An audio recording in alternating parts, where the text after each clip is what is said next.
L'église évangélique La Bénédiction CISA à Adjamé 220 logements, en collaboration avec Sylviane et Samuel Ministries, présente l'heure de la restauration.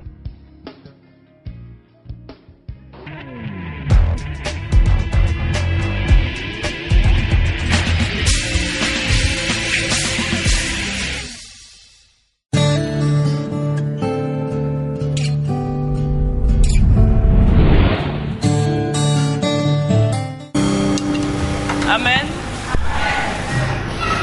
Bonjour à tout le monde, au nom de Jésus de Nazareth. Que Dieu vous bénisse. Un jour nouveau s'est levé. On bénit le Seigneur. Ce matin, je voudrais tout d'abord saluer tous les téléspectateurs de Béni TV, tous ceux qui nous suivent de partout le monde, tous ceux qui nous soutiennent par leurs prières, par leurs dons. Je voudrais vraiment vous dire merci au nom de Jésus de Nazareth. Continuez de le faire. Continuez de nous permettre d'avancer pendant que nous évangélisons le monde. Nous avons besoin de vous. Nous avons besoin de marcher main dans la main avec vous. Nous avons besoin de vous comme partenaire pour réussir. Parce qu'avec vous, nous sommes convaincus que nous ferons des exploits. Que Dieu vous bénisse.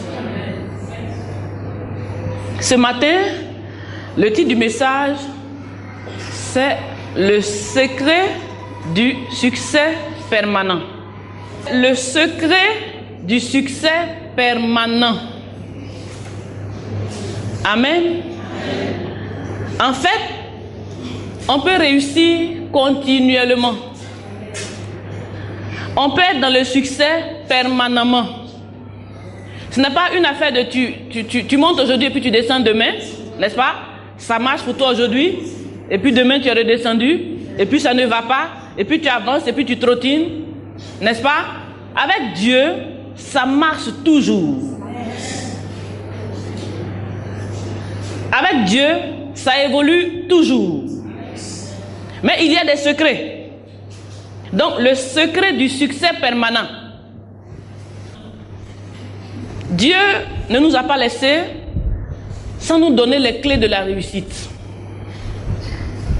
Il nous a dit que les projets qu'il a pour nous, c'est des projets de quoi? De bonheur, de paix.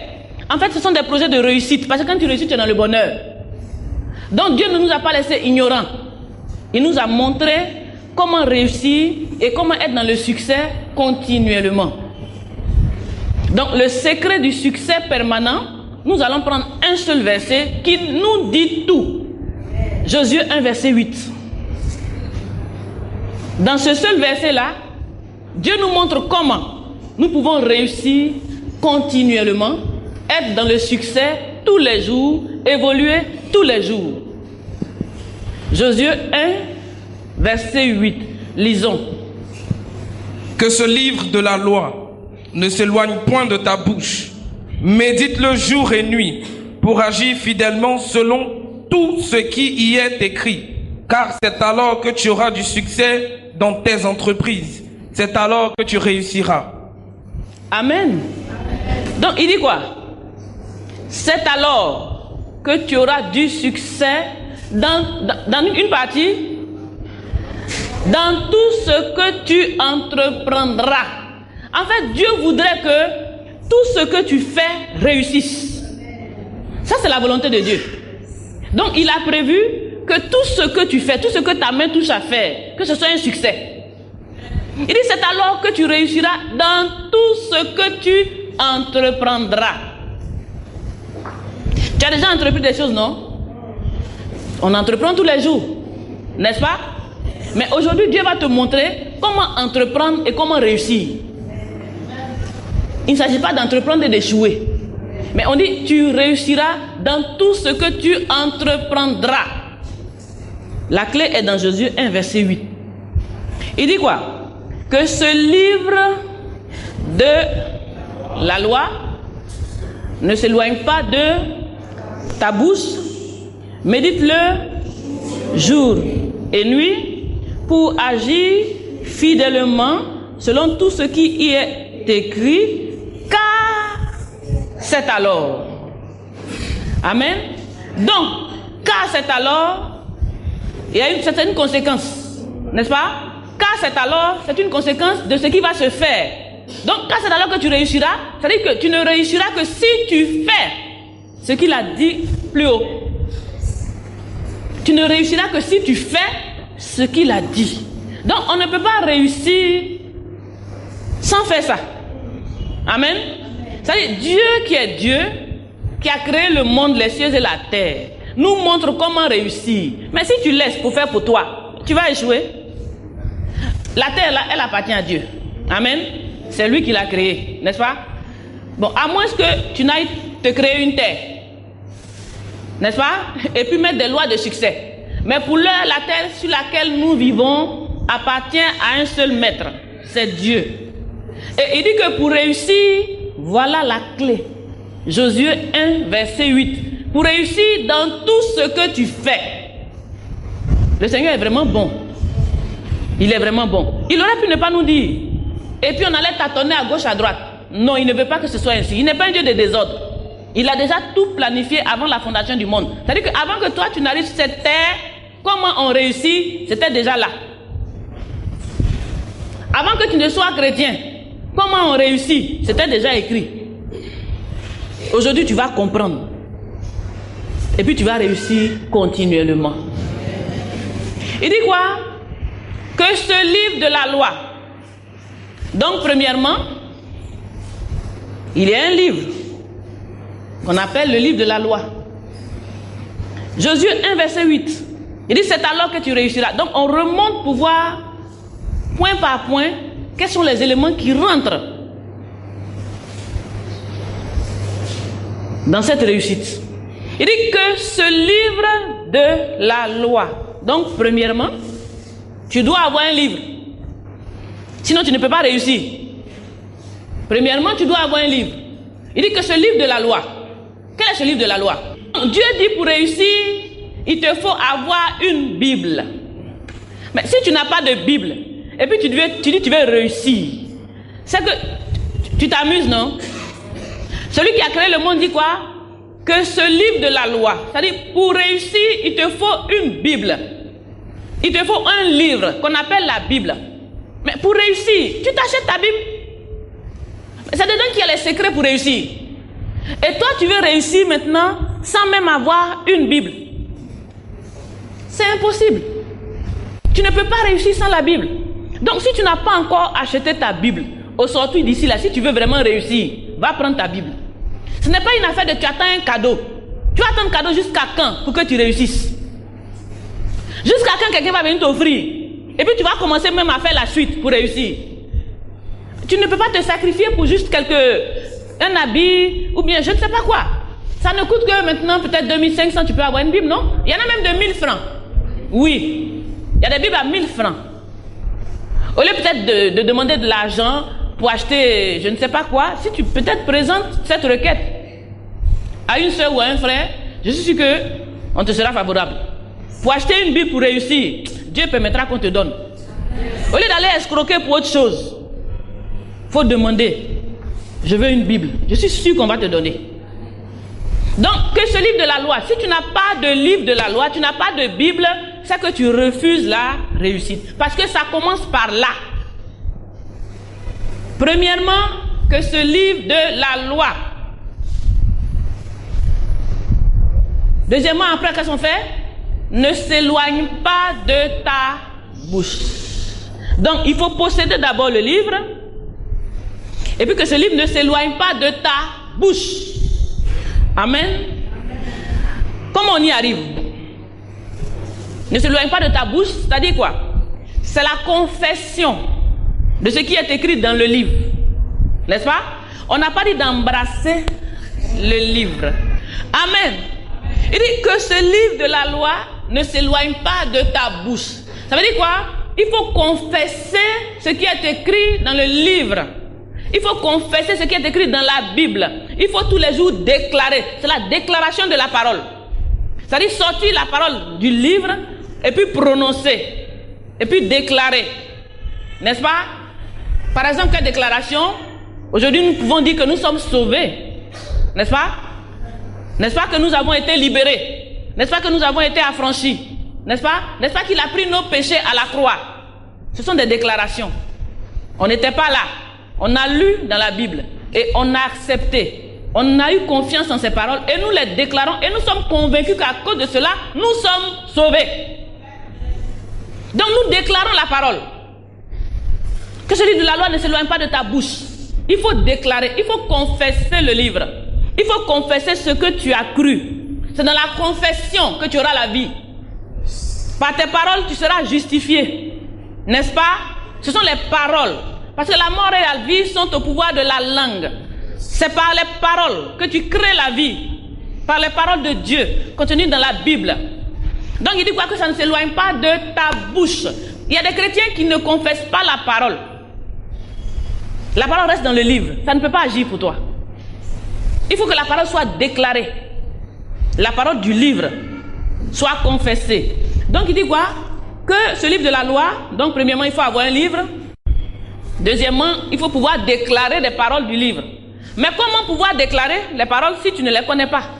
Donc il dit quoi? En troisième position, médite jour et nuit. Méditer jour et nuit suppose que tu lis. Tu ne peux pas méditer ce que tu n'as pas lu. C'est quand tu lis que tu peux méditer. Et une fois que tu peux méditer, alors la chose, ton esprit, ton cœur se remplit de la parole. Et alors maintenant tu peux commencer à déclarer. Sinon tu n'auras rien à dire. Il dit médite jour et nuit. On parle du succès, hein? N'est-ce pas? Du succès continuel. C'est-à-dire du succès selon Dieu. Pas monter, descendre, en haut, en bas. N'est-ce pas? On parle du succès. Donc pour être dans le succès continuel, il faut posséder la Bible. Deuxièmement, il faut confesser ce que la Bible dit, il faut déclarer les paroles. Mais pour pouvoir les déclarer, il dit médite jour et nuit. C'est là même qu'on commence à attraper des gens. Il y a des gens qui en 24 heures n'ont même pas le temps de lire une seule parole pour dire qu'ils vont méditer. On se lève le matin, paf, c'est parti. On s'en va accomplir et on pense que ça va réussir. C'est-à-dire, le départ, on dit quoi? Médite. Toi, tu veux aller réussir des activités, n'est-ce pas? Et tu veux démarrer sans ce qui fait réussir. Il dit médite jour et nuit. Tu n'as même pas pris la peine de lire un seul verset. Tu te lèves, tu es dedans. Tu as sauté, tu es en ville. C'est-à-dire, toi-même, tu as planifié l'échec en démarrant sans la parole. Tu as planifié ton échec.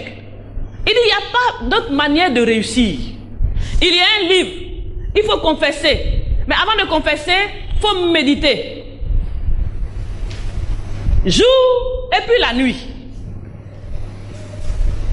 Tu as médité combien de paroles dans la journée?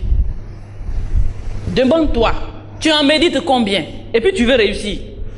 Et puis tu veux prier. Parce qu'on pense aujourd'hui que la réussite, c'est pas la prière. La prière, c'est pas pour réussir. Hein? Le rôle de la prière, c'est pas pour ta réussite. Être en communication, en communion. Communiquer avec le Père, ça c'est la prière. Ce n'est pas pour réussir. Ce n'est pas par la prière que tu vas réussir. Si on réussissait par la prière, je vous dis, des grands prières ici, il y a longtemps ils ont changé. Si c'était par la prière qu'on réussissait, ah, je connais des gens, ils sont forts en prière. Malheureusement, ça ne donne rien. Donc le succès ne vient pas par la prière. La prière est un moyen de communication avec le Père pour recevoir des directions.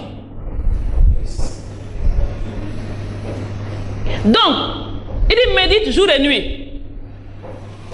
Si on veut compter ceux qui méditent dans cette... On va les compter sur le bout des doigts. Tu médites combien de paroles dans la journée? Ou bien tu médites film Donna Beja. C'est très ancien parce que je ne connais plus. Amen. Quels sont les films d'actualité maintenant? Voilà, tu médites Daniela. Bereja, quoi? Teresa. Voilà, quand tu es là, Teresa, tu as fini de regarder le film, hein? Et puis Teresa dans ta tête. Tu es là, dans ta vie le matin. Au lieu de méditer la parole qui va te faire réussir, Arturo, Arturo, Teresa. Et puis après avoir médité, tu maintenant sors la parole, tu vas même voir un ami. Et puis vous conversez, vous communiquez, Arturo, Teresa, tu confesses. méditer. Arturo t'a rempli. Il t'a tellement rempli que tu cherches un ami et tu n'as pas vu Arturo, Teresa, et puis ils sont contents, ils méditent et puis ils confessent à Arturo. Depuis que tu confesses à Arturo et Teresa, tu as eu quoi? Ta vie même devient de plus en plus compliquée. Parce que Arturo et Teresa vont t'infecter des comportements qui ne sont pas bibliques. Tu vas prendre modèle sur Arturo et Teresa et tu vas compliquer ton existence. Puisque c'est ce que tu médites. Si ce n'est pas Arturo et Teresa, toute la journée, on va gagner un ballon. On va gagner quoi? Toute cette passion, c'est pourquoi il faut t'affectionner aux choses célestes. La vie là, c'est un choix. Si tu veux réussir, tu peux réussir. Tu veux aussi avoir une vie en haut, en bas, ça dépend de toi. Dieu dit quoi? Pour réussir, il y a une manière de faire. C'est que tu médites la parole jour et nuit. Dieu merci. Parce qu'on dit de méditer la parole. Bon, quand on voit tout ça là, c'est pas facile. Il y a méditer où pour commencer où? Vous voyez? Peut-être c'est ce qui nous effraie. Médite jour et nuit. Voilà le livre. J'ai commencé où à méditer où? N'est-ce pas? Mais je dis que Dieu merci. Aujourd'hui nous avons la rhapsodie. C'est tellement simple. C'est-à-dire tous les jours que Dieu fait, le pasteur Christ te permet d'avoir un passage à méditer. Puisqu'il sait que c'est le chemin de la réussite. C'est pour ça qu'il nous a mis à disposition la rhapsodie. Amen. Donc le pasteur Christ nous a mis à disposition la rhapsodie pour que tous les jours nous ayons au moins un passage que nous pouvons méditer. C'est-à-dire même ça encore, on a facilité pour te donner. Ça encore, tu laisses. Donc aucune parole méditée. Jour après jour, 24 heures, ça passe. Semaine après semaine, mois après mois, et plein de problèmes. Et puis on cherche les pasteurs, et puis on court après les serviteurs de Dieu, parce qu'on veut des délivrances. Quelle délivrance? Quelle délivrance toi tu cherches? Le diable là, je dis à la croix, il dit que tout est accompli, il a fini ce problème. Donc ce n'est plus affaire de diable. Pour un enfant de Dieu, ce n'est plus affaire de diable. C'est-à-dire que si moi je dois être en Dieu, en Christ, et puis le diable doit encore me fatiguer, c'est que je sors. C'est que je sors. Mais toi tu es en Christ, n'est-ce pas? Il dit qu'il a mis le diable sous nos pieds. Mais toi encore tu le sors des pieds et tu mets sur sa tête et puis tu cries il m'effraie. On dit il est sous tes pieds. N'est-ce pas? Au lieu de chercher la cause de ton problème, tu préfères mettre ça sur le sorcier, mettre ça sur le diable et puis ne pas faire ce qu'on te dit de faire pour réussir. On dit médite jour et nuit. C'est une des conditions pour réussir. Ça dit que quand Dieu dit là, mon cher, il faut faire pour toi. À la fin, on verra qui a raison. Amen. Dieu lui l'a parlé, oh. Amen. Toi, il faut faire pour toi. Il faut laisser ce que Dieu a dit là. Et puis, il faut faire pour toi. À la fin là, on verra qui a raison. Mais si tu es sage, tu vas commencer à arrêter de faire pour toi qui ne réussit pas là. Et puis, tu vas faire pour Dieu. Parce qu'avec pour Dieu là, tu vas réussir.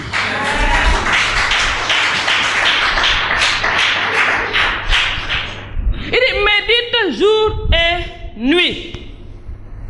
C'est tellement facile. C'est pas compliqué. Aujourd'hui on a rendu tout facile pour toi. Tu as des passages que tu peux écouter. Tu peux écouter la parole. C'est-à-dire il s'agit d'avoir la parole. Donc le livre peut être sous différents supports. N'est-ce pas? Le support peut être soit la Bible, le papier, ou alors tu peux avoir la parole dans un CD, dans un DVD.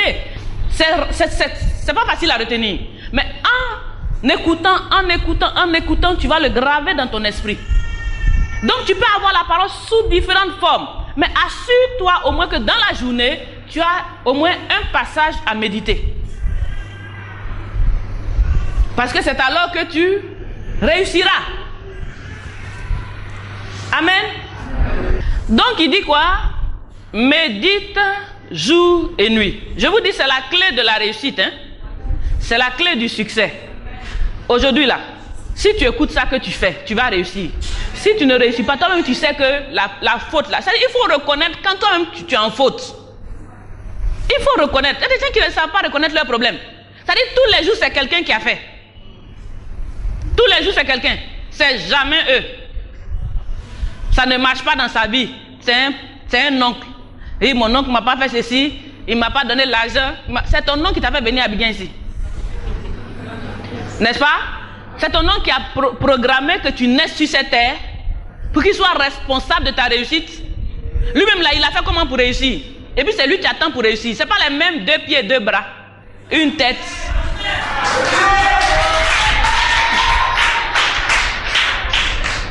Ce n'est pas une affaire de c'est mon oncle ou c'est de ma tante. C'est une affaire de toi. N'est-ce pas? C'est une affaire de toi et de tes stratégies pour réussir. De la voie que tu choisis. C'est une affaire de toi, c'est personnel, c'est pas quelqu'un. Arrête de condamner les autres. Il faut voir, Seigneur, qu'ai-je fait?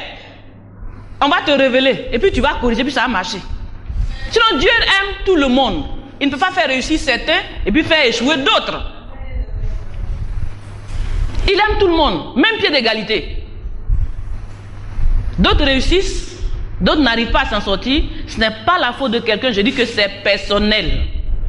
On dit que le salut est personnel. Donc réussir là, c'est personnel. C'est pas affaire de quelqu'un. Arrête d'accuser Pierre et Paul. Arrête d'accuser les gens pour rien. Parce que ça va te retarder. Tu vas continuer d'accuser, ça ne va pas changer, et puis les autres vont avancer. Et toi, tu seras toujours là, en train d'être le dernier des aigris. Amen. Ce n'est pas nécessaire. Il y a des moyens pour réussir, et Dieu nous révèle ces moyens-là. Pratiquons. Vous allez voir que ça marche pour tout le monde. Donc, médite jour et nuit. Voilà la rhapsodie. J'espère que tout le monde va prendre sa rhapsodie parce que vous êtes des enfants de Dieu. Et que vous voulez réussir. Et que dans la rhapsodie, il y a des passages tous les jours pour vous. Pour méditer. Et puis avancer. Amen. Vous savez, ce n'est pas facile. De parler. Et de voir que les choses n'avancent pas. Non, c'est pas facile. C'est trop compliqué pour nous. On se sacrifie pour vous. On se dispose pour vous. On vient vous prêcher. Même quand on est fatigué, on demande à Dieu de nous renouveler les forces. Et puis on est présent. C'est parce que nous vous aimons. N'est-ce pas? Et nous voulons votre réussite. Parce que nous sommes convaincus que si vous le faites, vous réussirez. Nous sommes convaincus de cela. Donc il dit médite jour et nuit. Il n'a pas dit de prendre le livre et puis d'aller mettre sous ton coussin. Il n'a pas dit de dormir sur la Bible. C'est-à-dire, ce que Dieu n'a pas dit, c'est ce que nous voulons faire. Des fois, on a des jolies Bibles. Tu achètes ça bien, puis tu ranges ça bien joli, puis tous les jours, tu nettoies ça propre. Ou alors, il y en a qui dormaient. Enfin, ça c'est avant là. Maintenant, je pense qu'on ne dort plus dessus, on a évolué un peu. C'est-à-dire qu'on ne lit pas, mais c'est rangé quelque part. Bon, de temps en temps, les dimanches, on dépoussière ça, et puis on prend, on est parti. Les dimanches, on le ressuscite, et puis il vient à l'église.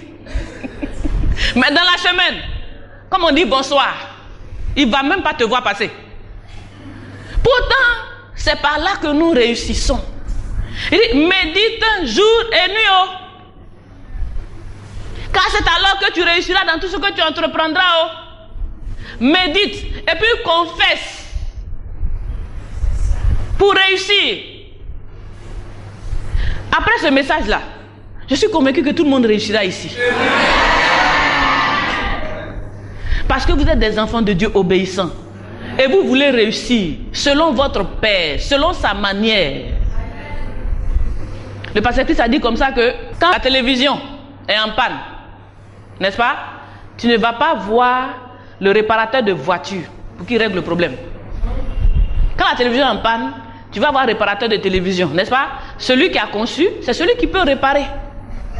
N'est-ce pas? Quand ton portable déconne, tu n'envoies pas ça à la CIE pour aller charger le courant dedans. Amen. Ton portable ne va pas, je crois qu'il y a des réparateurs. C'est-à-dire, tu sais où tu vas avec ce qui ne va pas. Mais toi, si ta vie ne va pas, tu retournes chez Dieu et puis il te montre comment on fait. N'est-ce pas? C'est seulement celui qui a créé la chose qui a la clé de la réussite de cette chose. Donc ta vie ne va pas, arrête de tourner à gauche, à droite. Perds ton temps à raconter les histoires. Ce n'est pas nécessaire. Il faut t'asseoir, commence à méditer. Tout simple.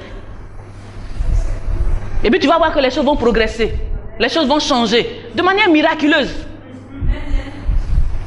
Dieu est un Dieu de miracles. Et il fait le miracle dans tout. Hein. C'est-à-dire, vous allez expérimenter des miracles. C'est ça qu'on appelle le vrai miracle.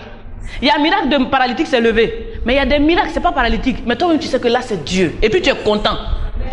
Parce que Dieu te connaît. Et il te répond. Il faut expérimenter ce genre de miracle. Donc, il dit, médite cette parole jour et nuit. Donc, j'ai dit quoi? Premier point, c'est d'abord d'avoir le livre. Il faut au moins que tu aies une Bible. Ça, c'est le comme Béaba. Deuxième point, il faut confesser, il faut déclarer la parole. Après avoir bien sûr médité, c'est-à-dire lu. Méditer, c'est quoi?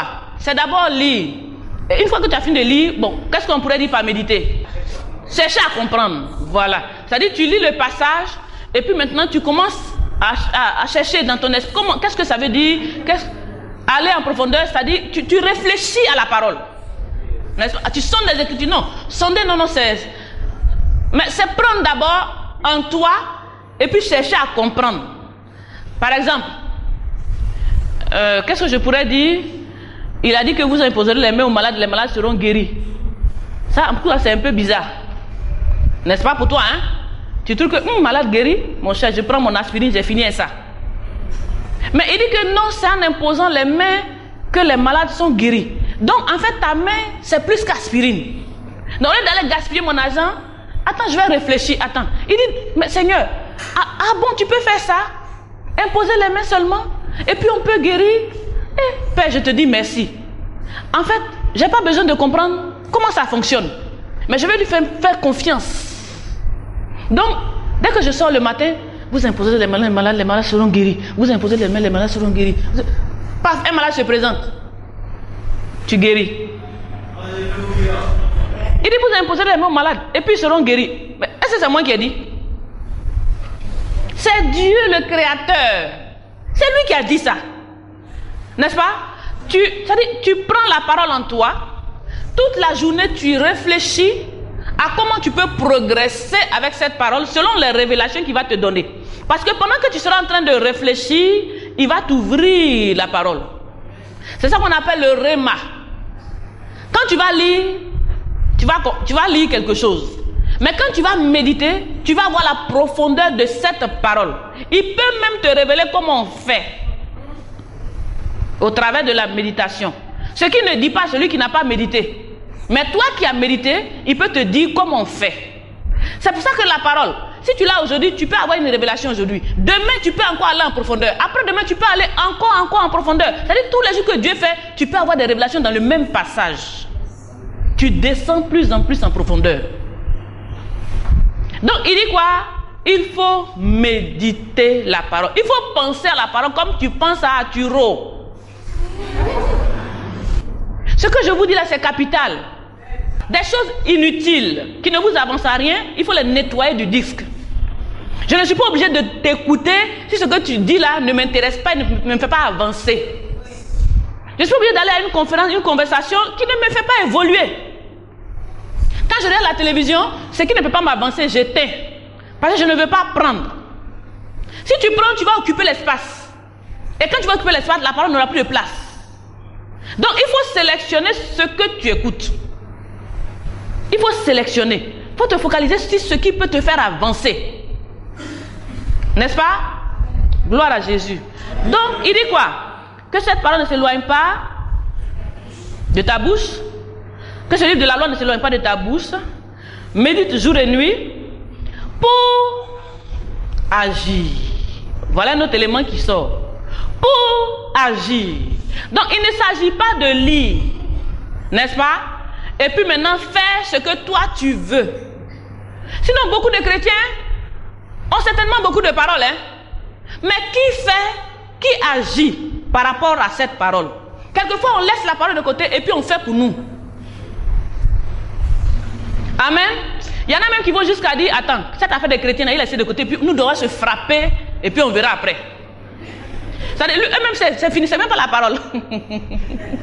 C'est-à-dire, ils déposent Jésus même. Attends, il a enlevé Jésus et déposé de côté. Comme ça, toi et moi là, on va voir. Amen. Donc, il y a des chrétiens qui ont certainement même beaucoup de paroles, mais qui n'agissent pas selon cette parole. Ils ne sont pas prêts. Ils ne sont pas prêts à agir. Comme on dit quoi? Il faut pardonner. Quand tu vas lire la parole, dans le livre, il est écrit qu'on doit pardonner 7 fois, 77 fois. N'est-ce pas? Ok. Tu as commencé, tu es arrivé à combien? Par personne, hein? Ce n'est pas tout ensemble. Un seul individu, 7 fois, 77 fois. Bon, ce seul individu-là, il y a combien? Il t'a fait déjà combien de torts? Es-tu à 70 fois? Je ne crois pas. Peut-être que c'est 1 ou 2. Et tu n'as même pas atteint 10. Et tu ne veux pas pardonner. La parole dit quoi? Il faut pardonner. Donc qu'est-ce que tu fais? Il dit quoi? Si quelqu'un dit qu'il a quelque chose contre toi, toi va vers lui et puis vous allez vous embrasser. C'est-à-dire tu vas faire en sorte qu'il n'y ait pas de palabre. Mais toi tu lui as dit, ça là, non je ne peux pas, ce qu'il m'a fait là. C'est bien beau de dire pardon là, mais lui là, ah ça je ne peux pas. Bon, si tu ne peux pas, c'est ton succès qui n'ira nulle part. Quand tu dis tu ne peux pas là, ce sont tes activités que tu détruis. C'est ton commerce qui est en train de se gâter. Parce que la parole te dit quelque chose et toi tu décides de faire le contraire de la parole. C'est-à-dire tu attaques Dieu face à face. Tu combats Dieu. Dieu a envoyé sa parole. Toi aussi tu envoies pour toi. Mais c'est un combat. C'est ce qu'on appelle le combat spirituel. Dieu parle et puis toi tu parles. Il dit pardonne. Attends ça là. Bon, ce qui est si bon, je vais le pardonner. Hein? Mais lui et moi là, c'est fini. C'est quel genre de pardon ça? On dit de pardonner. Non, c'est fini. Mais vraiment, bon, il n'a qu'à prendre sa route, moi je prends ma route. Non. Ce n'est pas ça le pardon. Si Jésus devait nous faire ça là, il y a longtemps il a pris sa route.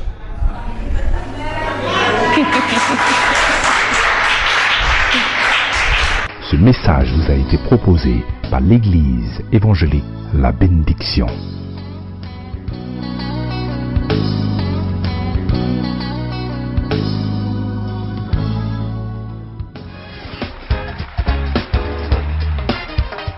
Tous vos sujets de prière, veuillez nous contacter au 58 56 60 40 02 09 31 26 ou à l'adresse mail info@eebénédiction.com. Église évangélique La Bénédiction, pour ta prospérité à tous égards.